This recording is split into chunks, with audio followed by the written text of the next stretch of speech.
Welcome to the deep dive. Today, we are strapping in to take a really critical, maybe even cynical insider look at the ad tech world. Yeah, specifically, we're contrasting the glossy pitch decks with, well, the messy operational reality behind them. Exactly. We're talking about that industry promising unmatched performance, Nest-level engagement, and, of course, everyone's favorite now, sustainable outcomes. And our source material for this is unusually frank. It's an interview called Decoding AdTech Claims in Corporate Greenwashing. Right.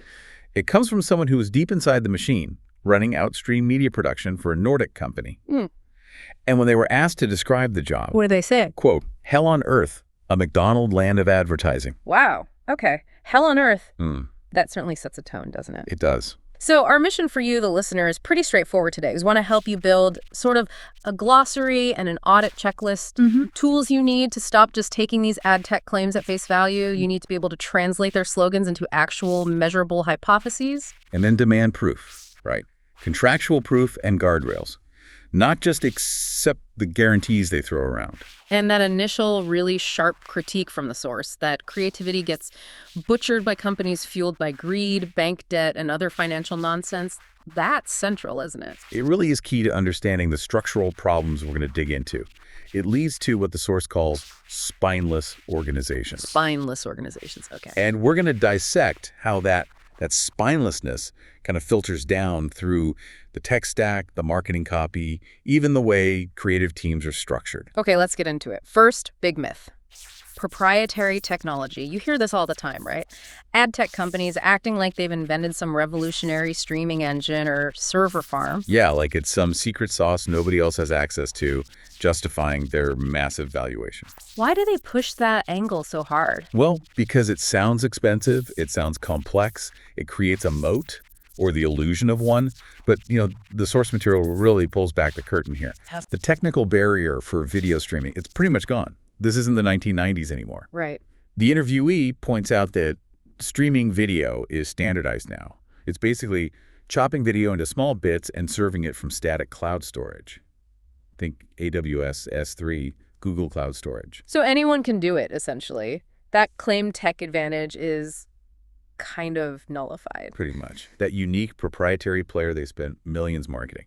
The source claims the core logic can be written, quote, in minutes for any format. Wow. The real winner in that game is just whoever gets the cheapest, fastest cloud storage and the best CDN, the distribution network. Okay, wait. So if I'm an advertiser and I'm getting pitched this revolutionary new video player, you're saying the actual competitive edge isn't the software itself? Not usually, no. Yeah. The hard part isn't the tech anymore. It's the execution, the business realities. The source lists 4 things that really determine winners in ad tech today. Okay, what are they? First, the really tough, slow work of distribution and content rights.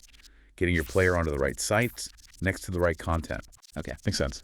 Second, handling latency at scale and dealing with all the quirks of, hundreds of different phones and devices out there. Yeah, that sounds hard. Third, just having rigorous analytics discipline, actually measuring performance accurately, not just vanity metrics. And fourth, honestly, just having a viable business model that doesn't collapse under the weight of its own scale or costs. So if they're selling you a fancy player, the smart question isn't about their code. No, it's about their content deals, their distribution reach, their latency SLAs, their measurement methodology, not their compression algorithm. That's a huge mindset shift. Okay, moving on from the tech. Yeah. Let's talk about the language. Yeah. The words they use to get your budget. We need to decode the psychology hidden in these super optimistic slogans. Let's start with a classic. Designed to engage. Sounds positive, right? User-friendly interaction. Yeah, sounds good. But what the source highlights is that this often means using behavioral psychology, specific UX patterns, and tons of A/B testing just to stop users from bouncing, to keep them on the page. And what does that actually look like? How does it manifest? Well, it could mean things like sticky UI elements that follow you down the page, aggressive notification pop-ups, using streaks or other gamification tricks to build habits. Habit-forming hooks. Exactly. They're optimizing for a metric, like time on page, maybe not for the user's actual goal or, frankly, their experience. Which leads right into the next big buzzword, engineered for attention. Everyone's talking about the attention economy. Right. And this means optimizing metrics like time on site, how far people scroll, how often they come back. session frequency. Okay. But the source warns that this can slide into intrusive or even manipulative tactics. Think aggressive prompts, layouts specifically designed to maximize dwell time, maybe making it hard to close an ad. So you have to ask, how is this attention being earned? Is it genuine interest, or is the interface just trapping the user? That's the critical question. Is it earned attention or coerced attention? And then the ultimate boilerplate pitch. We create and amplify unmatched online experiences. Ah, yes. The insider basically calls this pure sales copy. What it means is they ran a campaign, they got some results, could be good, could be average, and then they carefully selected the best bits. Cherry-picking data. Exactly. Yeah. Boosted maybe with some paid media, SEO, influencers. Then they build case studies around those cherry-picked metrics that show a nice lift. It's an anecdote, a success story. It's not a guarantee it'll work for you. Okay, this is where we get to the numbers that actually land on your desk. The performance claims, you see these big percentages, plus 70% attentive seconds, Humph plus 49% average time in view. You have to pause. You absolutely have to stop and ask, relative to what? Right. Because these numbers, they're almost always a relative lift. They're comparing their ad unit's performance against some baseline they've chosen. And that baseline is usually Comes from the lowest common denominator, Right. a standard, unoptimized, maybe even poorly placed banner ad. Yeah. And in test, it's usually run in a very limited vendor-controlled environment, using their own proprietary measurement model like Lumen or Amplified Intelligence. So it's not an absolute measure of how good their ad is. It's a measure of how much better it is than something likely quite bad to begin with. Precisely. Which demands those smart questions we talked about. First, which specific KPIs are they actually optimizing for? Is it conversion rate, ROAS, lifetime value? And crucially, what are the trade-offs? If they boost dwell time by 50%, but your conversion rate tanks by 10%, that's not a win, is it? Not at all. That's the true cost. And this is where ethics and operations collide. How is that attention being earned? You need concrete examples. Are they using dark patterns? Like what specifically? Things like fake urgency timers, offer ends in 5 minutes, that just resets. Or pre-checked consent boxes hoping you won't notice. Annoying pop-ups you can't easily close. The source calls this manipulative optimization. You need to know if your vendor relies on it. And you also need to pin down their testing methods, right? Their standards. Absolutely. Demand to see the details before you sign anything. What was the baseline? Show me the control creative. What was the sample size? The confidence intervals. What was the sample size? The confidence intervals. What was the test duration? If they resist sharing that. That's a huge red flag. It tells you they might not be confident in the robustness of their own claims. It's interesting, this obsession with attention, sometimes even ethical attention, but then that ethical lens seems to get blurry when we talk about the next big claim, saving the planet. Ah, yes. Corporate greenwashing. When an ad tech vendor promises to help you achieve sustainable outcomes, how do you know if it's real commitment or just, marketing fluff? This feels like a minefield. The source really emphasizes needing proof that's tied to their whole operation, not just one campaign feature. That's right. And the source gives us 5 non-negotiable checks, 5 things to look for to see if the commitment is genuine. Okay, what's the first one? First, specific, measurable commitments. Are there actual targets? Clear timelines? Are they promising third-party audits? If it's just vague language like we're committed to sustainability, that's probably not enough. Got it. Vague equals weak. What's second? Second, check the scope. Are they looking at their full environmental impact, supply chain, energy use, end of life? Or are they just buying cheap carbon offsets to plaster a green label on things?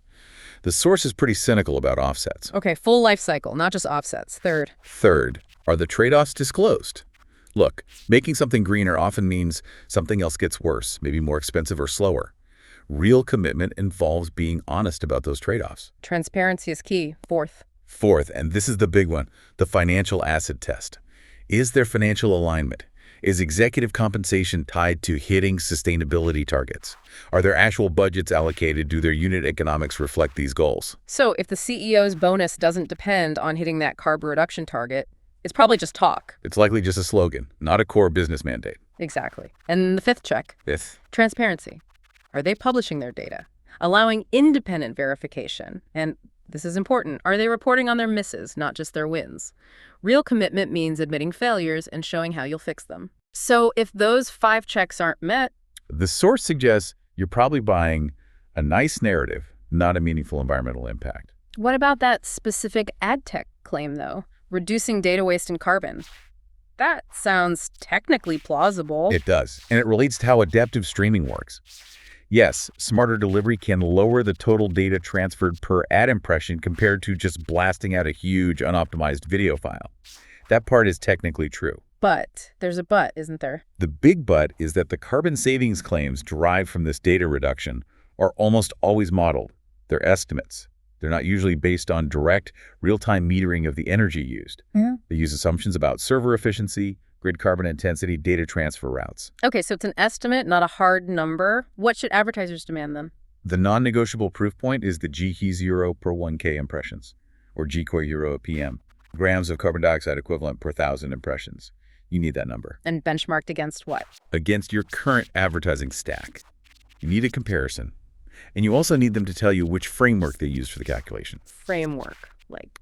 Are they using something comprehensive, like the DIMPACT model, which tries to capture the whole digital supply chain?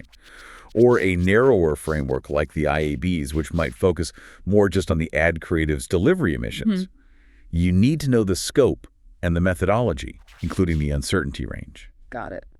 If you can't get that specific benchmark, the comparison, the framework, you don't have a carbon plan, you just have PR. Pretty much. You have a line for the annual report. Okay, now let's get into the really messy part. The human element, the organizational structure that, according to the source, creates these spineless organizations. Right, this is the redefining creative delivery part of the pitch. The promise is efficiency, right? Instant delivery of high-quality creatives that also drive those sustainable outcomes. That's the glossy pitch. The reality on the ground, per the source.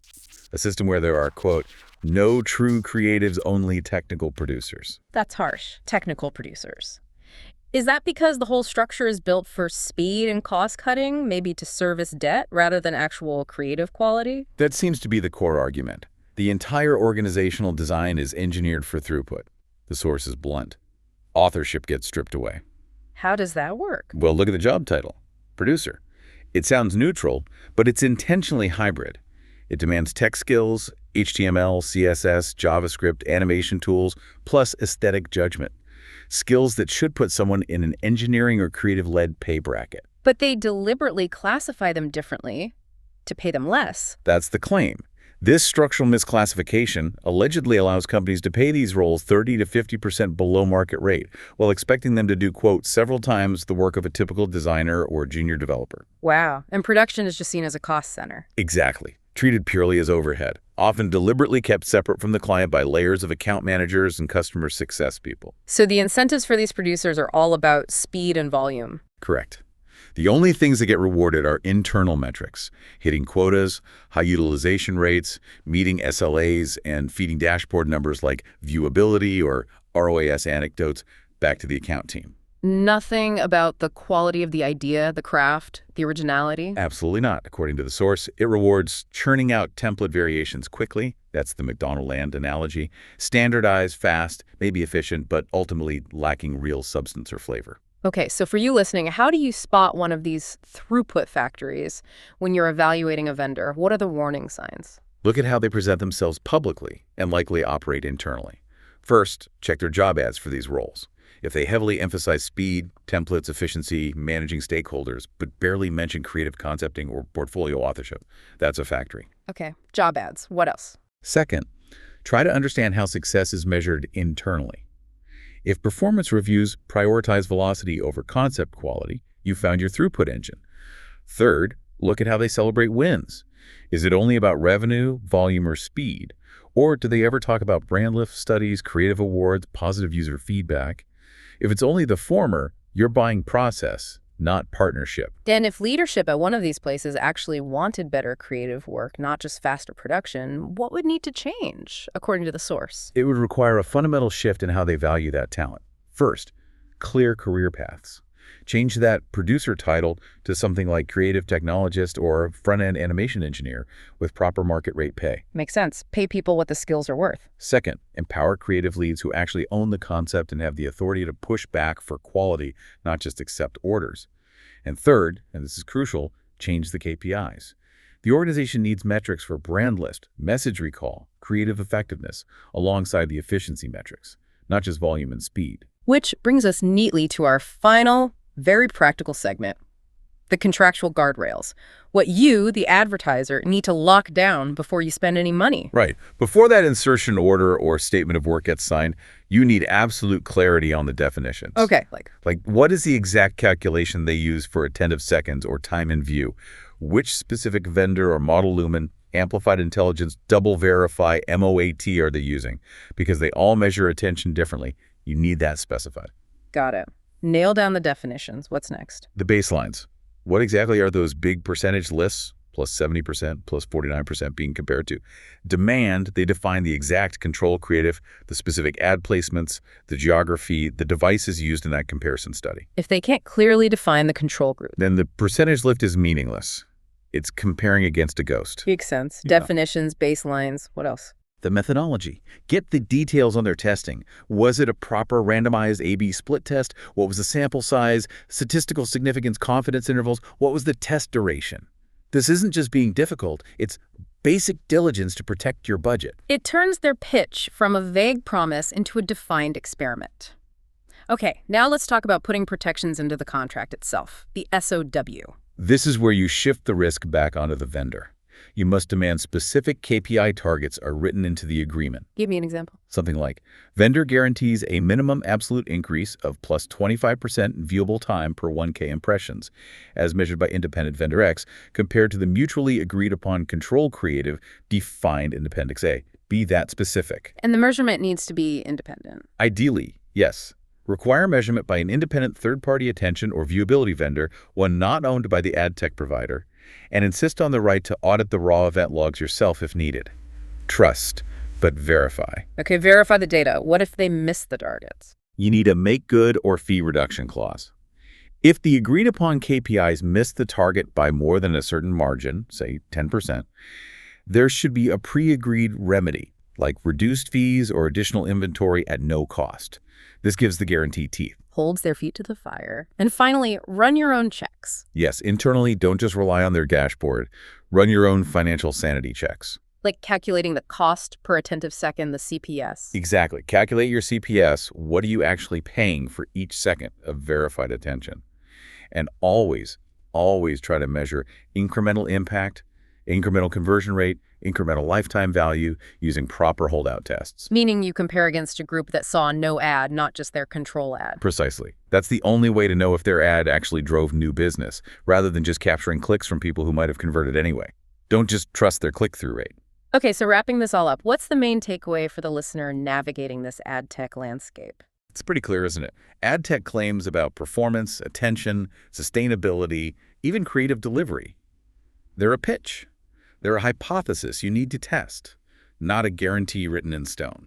But now, hopefully, you have the glossary, you understand the potential throughput factory structure, and you have that contractual audit checklist. You're equipped to demand clarity and real accountability.